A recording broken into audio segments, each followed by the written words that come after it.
When Senator Sonny Angara revealed he tested positive for the coronavirus, his family was confronted with discrimination in their neighborhood. Angara's wife Tutsi opened up about it in an Instagram post.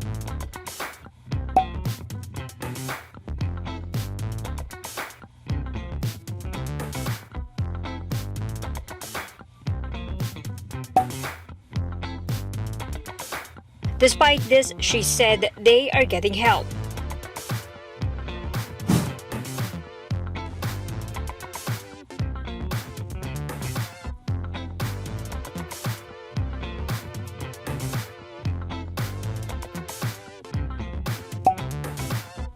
Even while on home quarantine, the senator is able to get medical attention.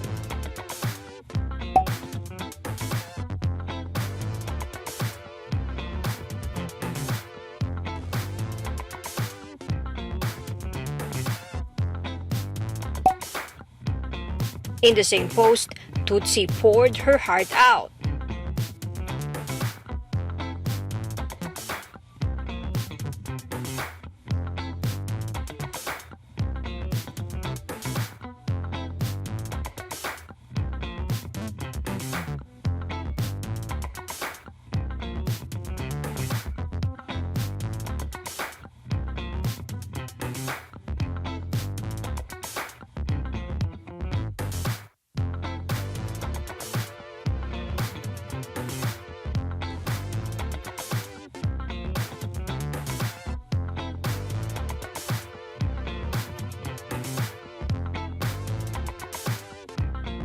She appealed for prayers for the senator.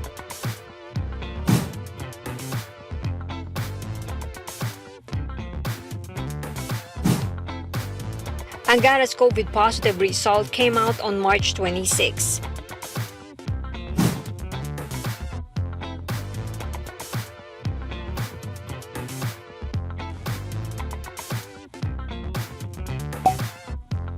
On March 31, the senator posted this good news on social media.